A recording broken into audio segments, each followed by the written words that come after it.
Buckley, so welcome back to another video. Today I am bringing you 5 standalone reviews.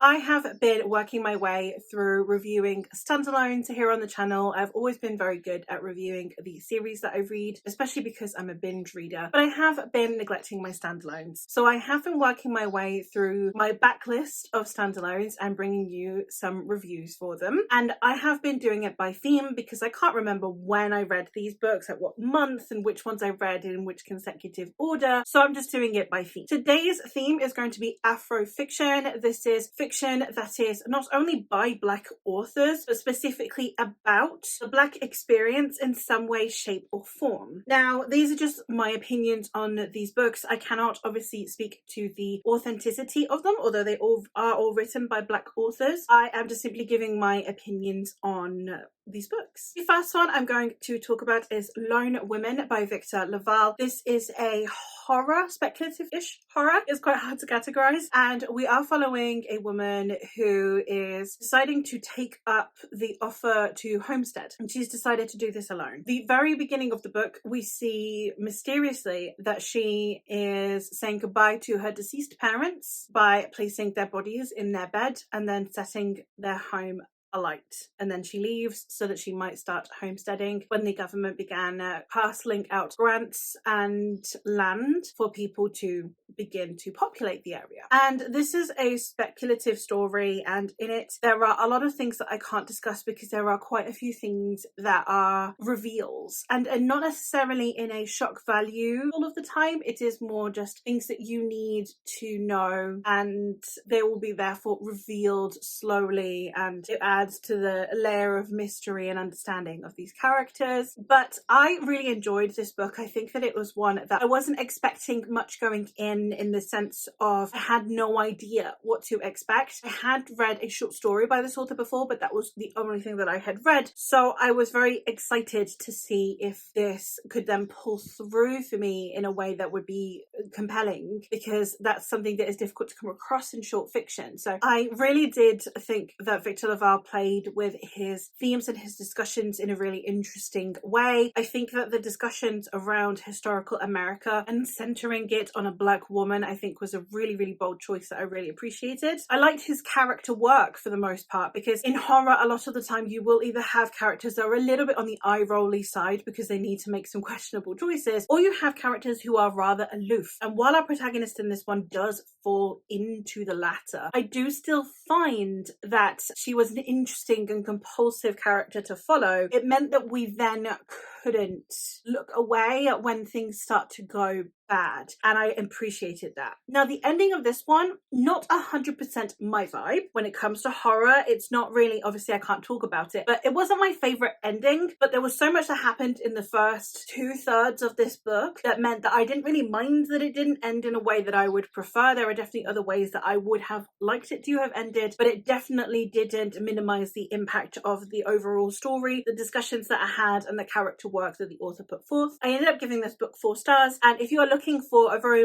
unique take on horror and on homesteading, because I know that that's like a subcategory of American literature that people quite like, then I would highly recommend checking this one out. The next one I have to talk to you about is The Mermaid of Black Conch by Monique Ruffy. Now, this is one that I actually listened to audibly, which was a fantastic experience for me because a lot of this book is actually written in dialect, which meant that having an actual Jamaican narrator be the one that is saying these words with the correct accent instead of me trying to puzzle it out in my brain, it worked really well, and I'm really glad that I decided to choose that route. This is the story of a couple. Essentially, we have a young-ish man who is a fisherman who is in this area where every now and then you will get a sudden influx of tourists to do fishing, but for the most part it is just impoverished Black fishermen who are doing their best to survive off of the fish they catch. And then high season comes in and you suddenly have all of these white tourists come in and play at being a fisherman for a few days. And in this area we do happen to encounter a mermaid, and she is someone who was cursed for her beauty into being a mermaid, and they fall in love, and then she is caught by these fishermen, and it is the story of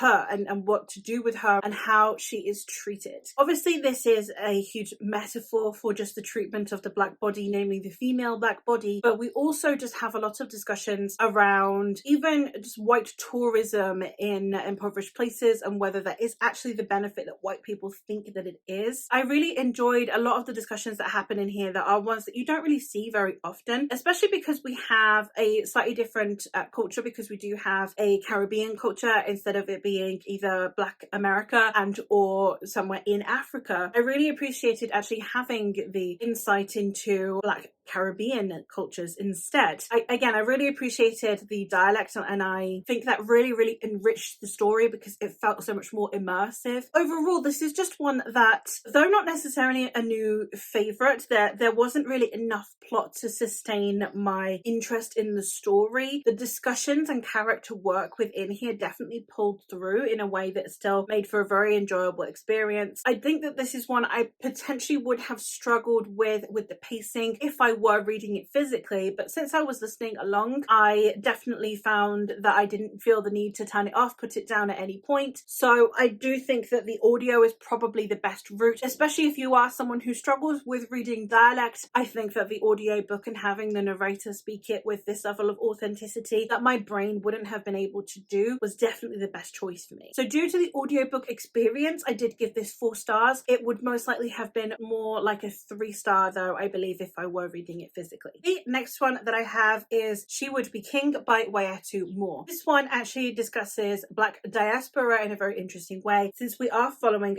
3 different characters. We are following Gebessa, who lives in a West African village, who is then discovered to have a certain ability which basically brands her as a witch of some kind, and she is outcast from her village, and therefore she actually is one of the few who survived the colonial invasion of her village because she was not actually residing there, she was out in the wilderness. We are then also following June, who is a slave, and he actually has the ability for extraordinary strength. However, he hides this so that he is not then going to be exploited by his masters, as he is in a Southern American plantation. And then the last one that we are following is Norman, who is a Jamaican man, and he has the ability to basically turn invisible. It is how these 3 people are forced to flee or sent away from their people, and how they eventually can unite and be drawn together. And it is about the creation of Liberia, which was the first nation that was created that was solely under Black rule post-colonialism. It was a place for liberated slaves, and it's the fictional creation of this nation through these 3 people and their lived experiences. This is a book that is, in my opinion, incredibly underhyped, and I am really grateful to Jessie from Jessie on YouTube for introducing me to this book, because I'd never heard of it before. And if you want more recommendations for books that are woefully underhyped, especially by authors of colour and queer authors, please go check out Jessie. This is a book that it absolutely astonished me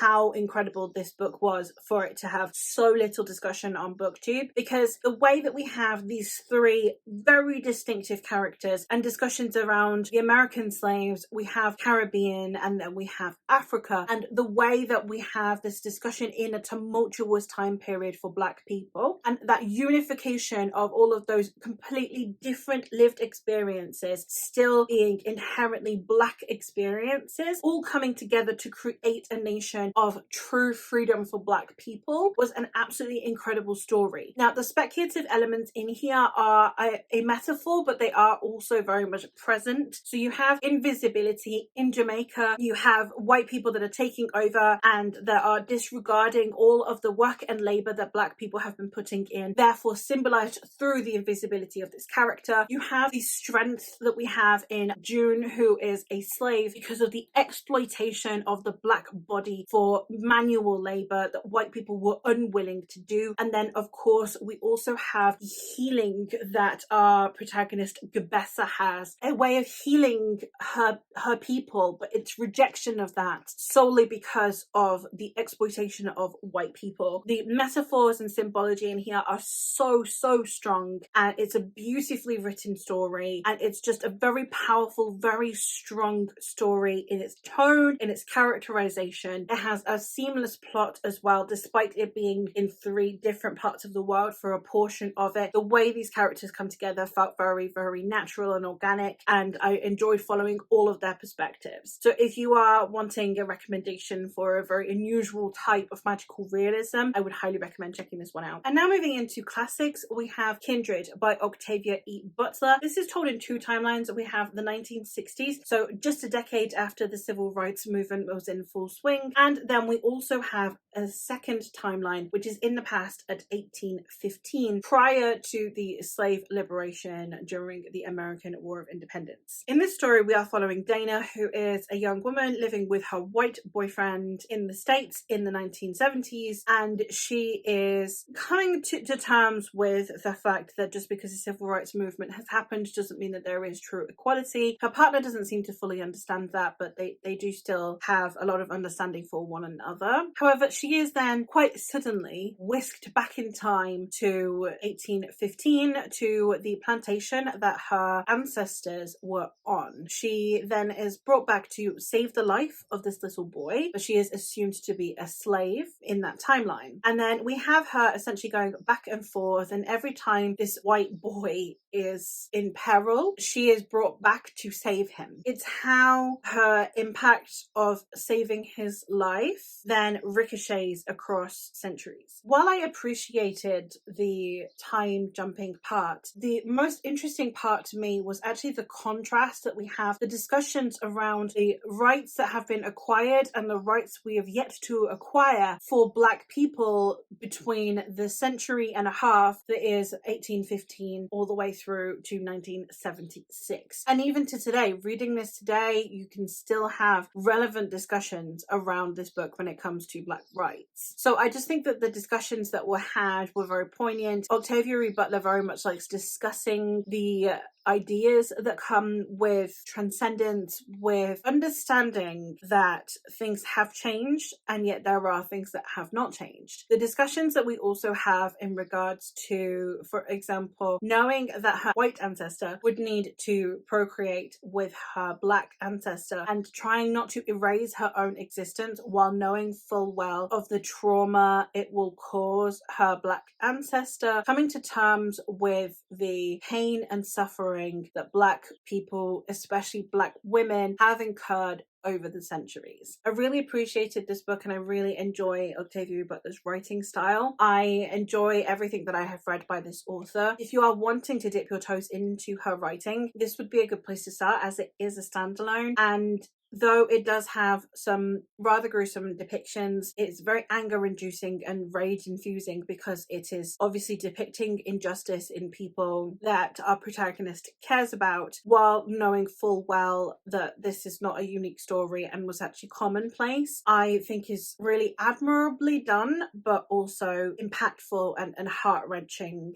and is emotional but also ponderous. And I really liked that about this book. So if you are wanting to sample the icon that is Octavia Butler, I'd start with this one. And the very last one that I have on this list is Who Fears Death by Nellie Okorafor. This is a book I actually talk about an awful lot on my channel, so it doesn't really require a review, but it's nice to have somewhere I can pinpoint that I've got my review out there into the universe if anyone wants to know my thoughts on this book. This is one of my absolute favourite standalones of all time, and in this story we are following Anya Songwoo, who is the product of weaponized rape. She has paler skin than her mother and the rest of her people due to the events of her birth, and therefore she is marked as other and treated differently. And it is how she comes into her own, how she learns to be who she needs to be. It is about her magic and the fact that people are unwilling to train her in it. It is about womanhood and about what it means to be part of a community, and obviously, most importantly, detailing ancestral trauma. This is a dystopian story, but it is one that could be kind of set any time in a way, and I really appreciated the timelessness of this story. We have one of my favorite friendship groups I think I've ever read in here. We have a really fascinating relationship between our characters as well, and for the most part, I think that this is a story that more people should be reading, because if you can handle the content warnings, which there are a lot of, and do please check them out, the most notable ones would obviously be rape, but there is also genital mutilation, there is also death, there is violence, there is a lot of things to be discussed in this story, so do bear that in mind. But if it is a topic matter that you think you can handle, I think that it discusses so many important things in a really, really important way that I would highly recommend checking out. I love this story because I love the way that the characters are used by this author. I love the way that every character feels purposeful, because everyone has a discussion, everyone has lived experiences. All these characters feel very much like they had lives prior to the narrative that we are following, and they all feel like individuals. The interpersonal relationships therefore made ever stronger by it, and I love that it also subverted a lot of expectations in regards to the archetype that you would expect of a child who is the product of rape. And I think that the sense of community in here was really fascinating, and then our main character's place within that was also handled with a lot of care. So for the most part, the plot just keeps escalating and your heart keeps racing. The magic and the way it's taught is absolutely fascinating, but my biggest buy-in for this book is of course the characters. And there you have it. Those are 5 Afrofiction standalones that I would recommend you guys check out. I loved all of these, but those are just my thoughts and my reviews for these books. Let me know, based on my enjoyment of these, what are some Afrofiction books that you would recommend I check out. And thank you ever so much for watching, and I hopefully will catch you in another one soon. Bye.